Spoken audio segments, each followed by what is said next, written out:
Hello major, मैं पठान बोल रहा हूँ। तुम चारों तरफ से घिर चुके हो।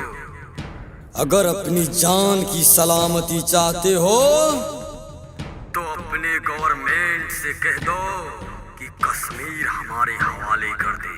अबे भड़वे सुन, कश्मीर क्या, तूने अगर चौकी को भी हाथ लगाया ना तो तेरे खानदान में कोई बच्चा पैदा करने वाला भी नहीं मिलेगा। और सुन लो, चंद मिनटों के अंदर तत्काल तुम्हारा खींच लेंगे।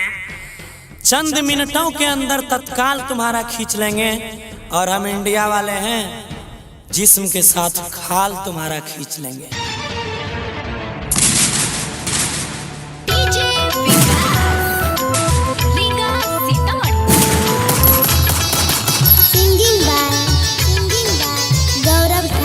जिंदे दफनई बौरे तोरा सुन ले खोली कान के।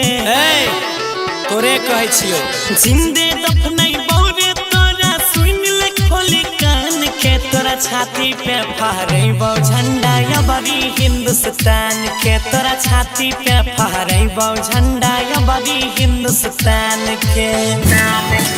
भारतवासी से पंगा लोगे? अरे भारत ने खाली वीर पुत्र पैदा किए हैं, काट के रख देंगे। हाँ, हिंदुस्तान से दुश्मनी पर तोरे तोरा भारी। लाश के ढेर लगाई देबौ तोरा आंगन दुआरी।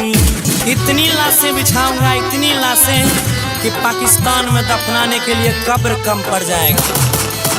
हिंदुस्तान से दुश्मनी पर तोरे तोरा भारी। लाश के ढेर लगाई देबौ तोरा आंगन दुआरी। मेजर उठने टेक दो। अबे भगवान भी माफ नहीं करेगा। तनिको नहीं जगह दे तो सुने तोरा विधाता। जुल्म जे करबे झूठे तू कर देबो बंद रे खाता। तुम क्या बिगाड़ लोगे चंद हिंदुस्तानी? अबे सुनो, भारत का एक एक युवा तुम्हारे 50 आदमी के लिए काफी है। बनाई के तोता उड़ाई देबो रे तोहर हम परान के।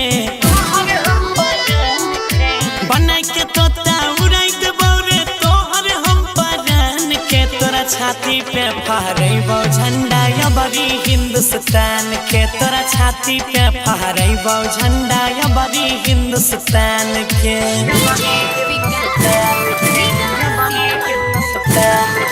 दूध जदि मंगबे त सुने बनाय के देबौ खीर रे। मंगबे जे कश्मीर त बीचे बीचे देबौ चीर रे। कश्मीर तो नहीं, मगर हमसे लड़ोगे तो तुम्हें मौत जरूर मिल जाएगी। Mix by Guddu Gudesh. दूध जदि मंगबे रे दुश्मन बनाय के देबौ खीर रे। मंगबे जे कश्मीर त बीचे बीचे देबौ चीर रे। राइटर रंजित कहै छौ तोरा ई बतिया सच रे। अजय गौरव तोड़ देतौ तोरा जिंदगी के कांच रे। हेलो सर, हेलो अल्फा, कोडिंग कोडिंग। ओके सर, फायर।